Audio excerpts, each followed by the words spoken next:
Move Moritel, un monde nouveau vous appelle.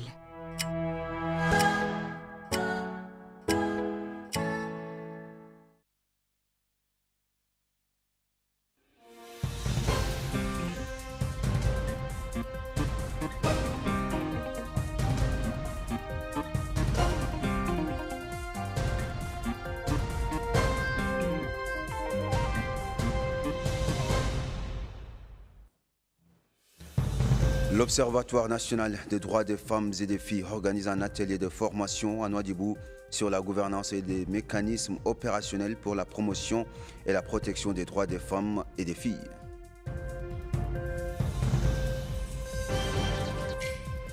À l'occasion de la Journée mondiale de l'environnement, le ministère de l'Environnement et de l'Éducation organise un voyage scolaire au parc national d'Aoulégat au profit des élèves.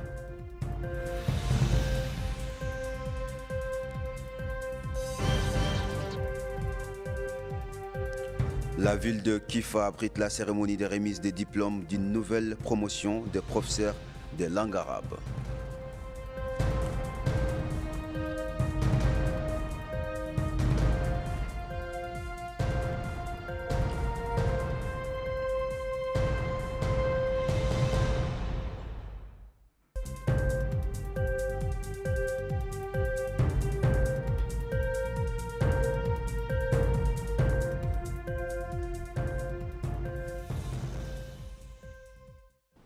Mesdames et messieurs, bonsoir, bienvenue et merci de vous joindre à nous pour cette nouvelle édition. Lors de son intervention dans l'émission Redevabilité, diffusée hier soir par les médias publics, à savoir l'agence mauritanienne d'information, Radio Mauritanie et Mauritania TV, sous le thème Réalité et perspectives du secteur de la santé. Le ministre de la Santé, M. Cham Tijani, a indiqué que le secteur de la santé occupe une place plus prépondérante dans le programme du gouvernement. C'est un compte rendu d'Aminata Khan. Devant les journalistes des chaînes publiques, le ministre de la Santé, M. Tidjane Thiam, a présenté les principales réformes engagées pour améliorer les performances du système national de santé. Il a notamment évoqué un projet de loi destiné à renforcer la gouvernance du secteur, à développer la gestion des ressources humaines pour améliorer les mécanismes d'approvisionnement et de maintenance des équipements médicaux, ainsi qu'à combler les insuffisances susceptibles d'affecter la qualité des prestations sanitaires.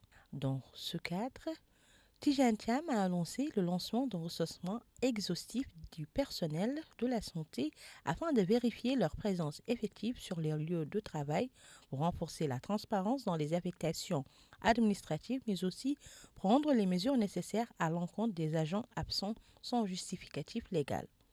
Abordant la modernisation de l'administration sanitaire, le ministre a souligné que la transformation numérique constitue désormais un choix stratégique pour améliorer les performances du secteur et renforcer la transparence. Il a, dans ce sens, indiqué que la numérisation des services de santé commence déjà à produire des résultats probants en matière de gestion et de rationalisation des données médicales et administratives.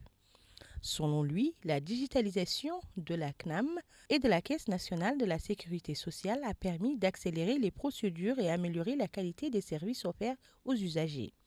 S'agissant de la santé maternelle et infantile, le ministre a reconnu que le taux de mortalité maternelle et infantile demeure préoccupant. Cependant, il explique que cette situation est notamment liée à l'insuffisance du suivi prénatal, au retard dans le recours aux soins et aux pénuries de sang. À cet effet, il a appelé les citoyens à intensifier les dons de sang afin de contribuer à sauver davantage de vies. Concernant le secteur pharmaceutique, le ministre a affirmé qu'un nouveau cadre juridique et réglementaire a été mis en place pour mieux encadrer le marché. Il a précisé que ce dispositif repose sur l'enregistrement obligatoire des médicaments et sur le contrôle de leur entrée dans le territoire national à travers des points d'accès officiels, notamment le port de Nouakchott et l'aéroport international de Nouakchott-Umtunsi. Le ministre a ajouté que les prix des médicaments sont désormais officiellement fixés et a invité les citoyens à signaler toute infraction ou irrégularité constatée dans ce domaine. Il a par ailleurs annoncé qu'une plateforme numérique de suivi des médicaments et de contrôle de leur prix sera opérationnelle dans les 2 prochains mois. Cette plateforme contribuera à renforcer la transparence et les mécanismes de surveillance du marché pharmaceutique mauritanien qui compte actuellement 44 fournisseurs agréés. En conclusion, le ministre de la Santé, M. Tidjane Thiam, a assuré que les équipes médicales restent mobilisées dans l'ensemble des wilayas du pays afin d'améliorer l'accès aux soins et leur qualité. Il a également affirmé qu'un renforcement des programmes consacrés aux urgences médicales, aux femmes enceintes et aux patients souffrant d'insuffisance rénale, conformément à la vision du président de la République. Il a également annoncé qu'un renforcement des programmes consacrés aux urgences médicales, aux femmes enceintes et aux patients souffrant d'insuffisance rénale a été mis en place conformément aux directives du président de la République, M. Mohamed Ould-Cheikh Al-Ghazouani. À Nouadhibou, dans un atelier de formation spécialisé sur la gouvernance et les mécanismes de travail de l'Observatoire, ainsi que sur les missions, rôles et responsabilités des membres du Conseil national d'orientation. Cet atelier qui durera 3 jours vise à renforcer les capacités des membres du Conseil national d'orientation, à développer les mécanismes de travail institutionnels de l'Observatoire. Aminata Khan nous en dit plus. Cet atelier de formation qui a eu lieu dans notre capitale économique Nouadhibou vise à renforcer la gouvernance et à développer les mécanismes de travail de l'Observatoire national des droits des femmes et des filles. L'objectif étant de développer des mécanismes de travail institutionnels à même d'unifier les visions sur les moyens d'améliorer ses performances pour renforcer son rôle national chargé du suivi, d'évaluation et de la proposition pour contribuer efficacement aux efforts nationaux visant à promouvoir et à protéger les droits des femmes. Dans ce cadre, la directrice de l'Observatoire a souligné que l'atelier représente une étape cruciale dans la construction et le développement de l'Observatoire car il offre l'opportunité de renforcer les capacités de ses membres et de ses organes directeurs pour consolider les principes de bonne gouvernance et clarifier les rôles et les responsabilités dans le but d'élever le niveau de la performance institutionnelle de manière à servir objectivement les femmes et les filles et de les protéger. Elle a ajouté que le succès des institutions nationales dépend non seulement des cadres juridiques qui régissent leur fonctionnement, mais aussi de la clarté de la vision et de la qualité de la gouvernance. Lui succédant, l'adjointe au maire de Nouadhibou a souligné l'importance de la rencontre qui s'inscrit dans le cadre des efforts nationaux visant à renforcer le statut des femmes pour préserver leurs droits et promouvoir leur participation active dans divers domaines de la vie. Le spécialiste des droits de l'homme au Haut Commissariat des Nations Unies s'est exprimé, il a déclaré en substance. Cet atelier vise précisément à renforcer ses capacités afin que l'Observatoire puisse jouer pleinement son rôle de veille, d'analyse, de plaidoyer et de formulation de recommandations en faveur de la promotion et de la protection des droits des femmes et des filles. Le Haut Commissariat des Nations Unies aux droits de l'homme demeure engagé à accompagner toutes les institutions de droits humains, mais en particulier l'ONDFF, à œuvrer et à faire des efforts visant à promouvoir l'égalité, la non-discrimination et le respect des droits humains pour toutes et pour tous. L'idée pour nous, ce matin, tout à l'heure, j'avais une discussion avec la présidente. J'expliquais que dans mon pays, il y a un chanteur qui disait que la femme est la mère de l'humanité. Et nous sommes tous convaincus que aujourd'hui, en mettant les femmes à contribution, on pourrait faciliter et résoudre tous les conflits. Il est à noter que cette rencontre, qui va durer 3 jours dans notre capitale économique, va permettre de renforcer les capacités des membres du Conseil national de pilotage pour développer des mécanismes de travail institutionnels au niveau de l'Observatoire et de ses représentants à Nouadhibou, notre capitale économique. Le ministère de l'Environnement et du Développement durable a organisé, en collaboration avec le ministère de l'Éducation et de la Réforme du système éducatif, un voyage éducatif à la réserve d'Aouleigat, relevant de la Moukata de Ouadnaga.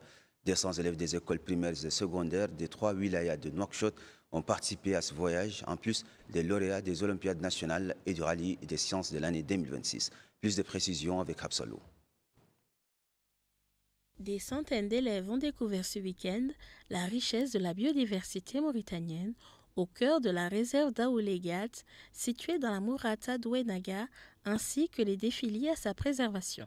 Cette sortie éducative a été organisée par le ministère de l'Environnement et du Développement durable en coopération avec le ministère de l'Éducation et de la réforme du système éducatif dans le cadre des activités marquant la Journée mondiale de l'environnement, célébrée cette année sous le thème Maintenant pour le climat. Près de 200 élèves issus des établissements primaires et secondaires des 3 wilayas de Nouakchott ont pris part à cette initiative aux côtés des lauréats des Olympiades nationales et du rallye scientifique de 2026. L'objectif était de renforcer la sensibilisation des jeunes aux enjeux environnementaux et de promouvoir des comportements favorables à la protection des ressources naturelles. Cette démarche vise également à faire des élèves des ambassadeurs de la culture environnementale au sein de leurs établissements et de leur communauté. Le directeur de la planification et du suivi des programmes au ministère de l'Environnement et du Développement durable, Mohamed Alamin Wafra, a indiqué que cette activité s'inscrivait dans le cadre du programme national des écoles vertes. Selon lui, la visite a permis aux élèves de découvrir plusieurs espèces animales, herbivores et prédatrices, ainsi que des espèces végétales présentes dans la réserve d'Aoulegat, dont certaines ont disparu de nombreuses régions du pays, sous l'effet de la sécheresse, de la désertification et des pratiques humaines irresponsables.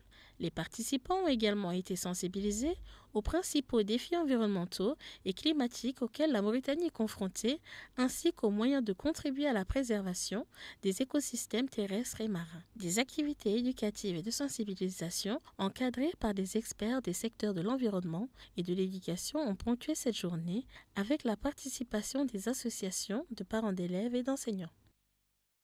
Le wali de l'Assaba, M. Ahmedou Ouladdahi Ouladkhara, a supervisé hier soir la remise des diplômes de la 2e promotion de l'école de formation des enseignants de la ville de Kifa, en présence des autorités administratives, sécuritaires et militaires, ainsi que de plusieurs responsables régionaux et cadres éducatifs. Retour à Habsalo.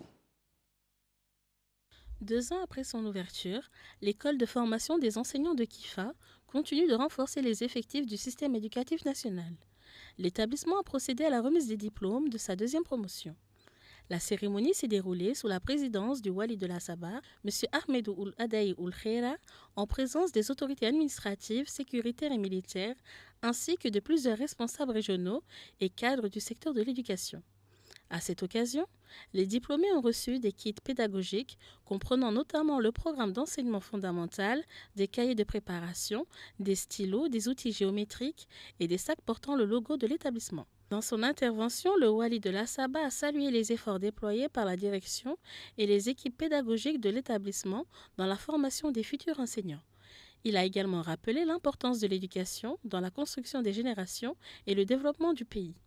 De son côté, la vice-présidente de la région de l'Assaba, Mme Tehi Ibrahim Bousseif, a souligné le rôle central de l'enseignant dans le développement de la société. Elle a estimé que cette remise de diplôme marque le début d'une mission professionnelle au service de la nation et de ses ressources humaines. Pour sa part, le directeur de l'école de formation des enseignants de Kifa, M. Mohamed Boubacar Khatari, a indiqué que l'établissement contribue au renforcement des ressources humaines du secteur éducatif.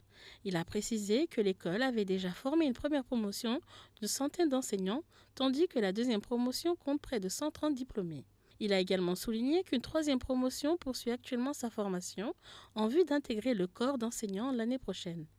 La cérémonie a réuni les autorités administratives, militaires et sécuritaires de la wilaya, les chefs des services régionaux, ainsi que les équipes pédagogiques et administratives de l'établissement. Nous mettons le cap dans la ville de Silibabi qui a abrité hier soir un grand rassemblement placé sous le thème « Un appel à la nation ». Ce rassemblement visait à sensibiliser la population à l'importance de l'unité nationale et de la cohésion sociale et à souligner leur rôle dans le renforcement du développement économique et social, réunissant des participants de divers groupes sociaux, dont des représentants de la section Kifa du Parti de la Justice et du Développement. Le rassemblement a permis aux intervenants de mettre l'accent sur l'importance de soutenir les programmes du président Mohamed Ould Ghazouani qui place l'unité nationale et la cohésion sociale au cœur de son programme.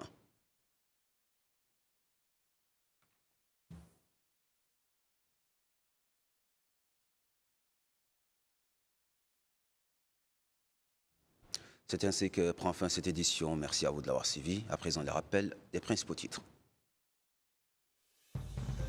L'Observatoire national des droits des femmes et des filles organise un atelier de formation à Nouadhibou sur la gouvernance et les mécanismes opérationnels pour la promotion et la protection des droits des femmes et des filles.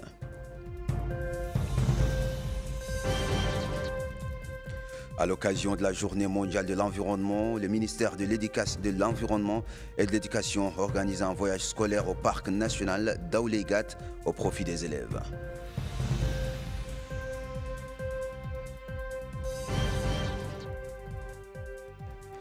La ville de Kifa abrite la cérémonie de remise des diplômes d'une nouvelle promotion de professeurs de langue arabe.